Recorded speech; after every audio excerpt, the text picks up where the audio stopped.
So what is sexuality education? Well, it's comprehensive sexuality education. Includes the cognitive domain, where we're talking about facts and data, our feelings, values, and attitudes like we described, and then the skills, the ability to effectively communicate and make responsible decisions. Oopsie.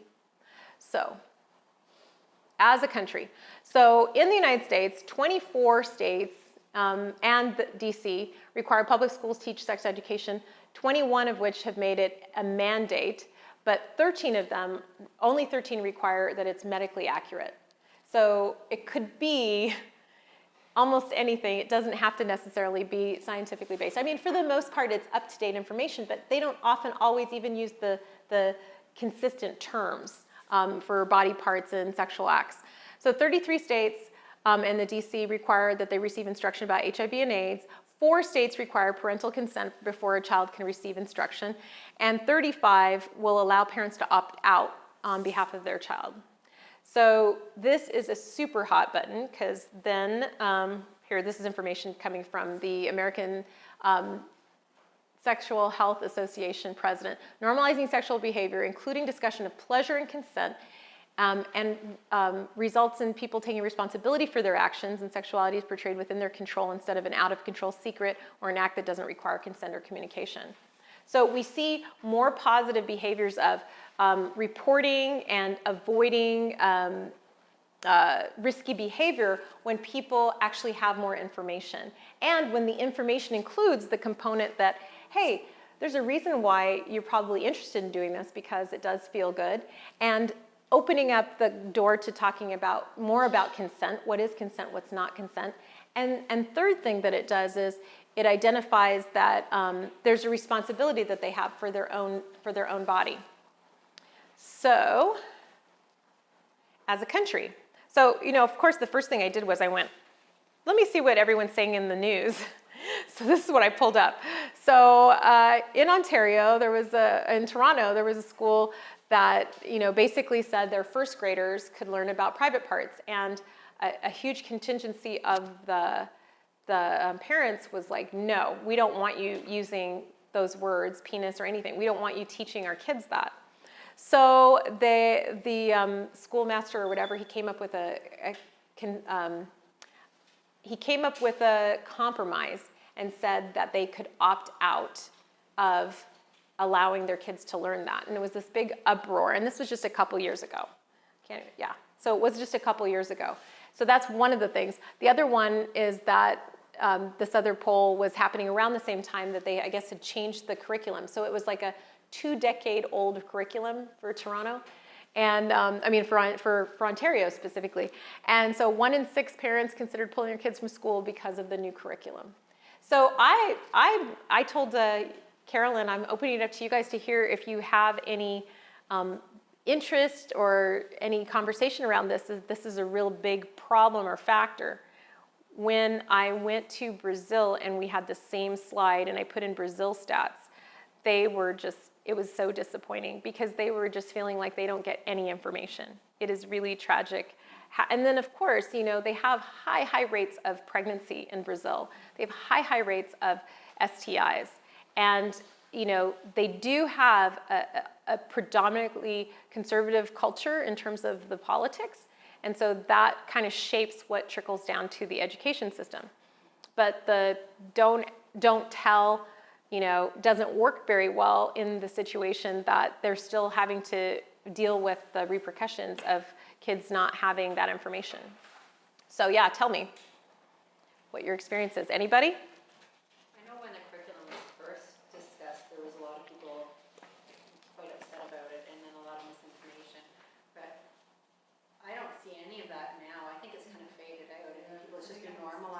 For the last 2-3 years. And it depends, I think, where you're from. There was definitely pockets of areas that had, I think, more people that had issues. Like in my area, it was almost a non-issue. Even my kids were like, really? People are making a big deal about us learning about transgender and homosexuality. And my kids were like, what? So there was pockets of areas that had more issues. Mm-hmm. But we don't hear about it anymore. The curriculum started. My kids had it. And they can opt out. They can opt out. They can opt out, I think. I haven't seen it in my kids' school, but I'll speak for other schools. I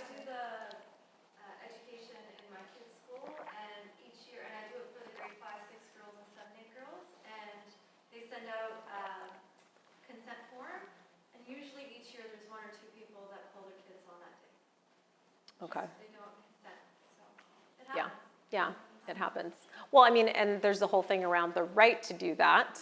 Like you have the right to do that, and yet there's also how it affects society if that child is not getting information that might affect her or his decisions, right?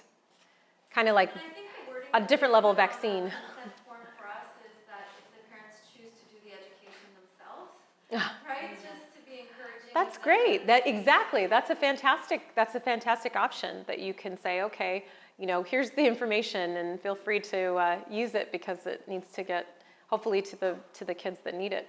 Yeah, this was interesting. There's about 7 different items on the list here from the Sex Information Education Council of Canada. That's from like 2010. It might have changed since 2010, but these are the levels and grades that they learn these things. So I think it's fascinating. There is a difference, huge difference. I mean, look at this, gender identity, 1st grade and 6th grade.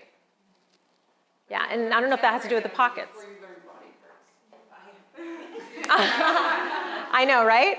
How does that work? Yeah, I don't know. Isn't that interesting? How they make those decisions, like who's being consulted.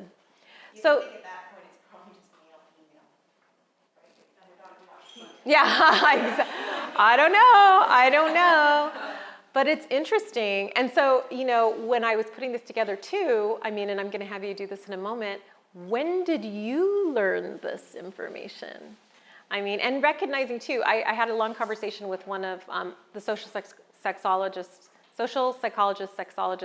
and I said, is there a scale of sexual maturity or like an index for education? And she's all, it doesn't exist. That concept that, because I've had 50-year-olds that I am starting to teach about sex, about their bodies, about, how their body works. Some of them, I mean, I really haven't just talked to a 50-year-old about contraception, but just the idea of how things work has been completely void in their understanding of life. There are a lot of adults who don't know their body parts, Exactly. right? They don't really know where their urethra is. Yeah, it's true. Exactly. So if they don't know where the urethra is, or they've never really, been looked or been educated on it, then yeah. So I mean, it goes to, thank you for that point. I mean, and that's something that's acceptable. Like everybody pees, everybody poops. That is something that happens every day. And unless something goes wrong with it, I get it. You probably won't be looking for that information. However, just to know your own body, there's a significant amount of power in that. And there's also, the relationship of, I can't do anything about it because I don't know about it. So the more they know, the more power they gain. And again, the term responsibility is so critical, because the responsibility when they talk about sex education ends up being, I'm going to take care of my body. That means that you're going to see more, like I said, less risk behavior. They're going to be more respectful of someone else's body. I'm not going to be touching her when she's drunk.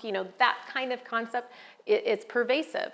So I think that's important. How can you be responsible for something that you are dissociated from or don't really know, don't really understand? Or if even worse, then maybe potentially there's a shame or a guilt associated with it. So then there's a lot less conversation around that. So yeah, so here's the Sex Information Education Council of Canada. This was the latest one I found. There might be another one out. Is there one since 2010? This was the update? Yeah. So it breaks it down into different categories. You can't see here, but it's easily accessible. And all of the references.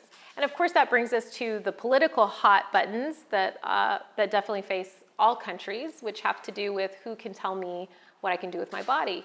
So sex education obviously then brings up, and your ideas around sexuality and sexual responsibility and outcomes bring up, okay, well, who can tell me that I can or can't have a baby? Who can tell me that I can or can't participate in risky behavior that might lead to infections? All of that comes into play when you start to talk about responsible behavior and sexuality in the context of a community and in context of like a nation and an environment, and then brings us back to the other things, which is, sexual attitudes and beliefs. And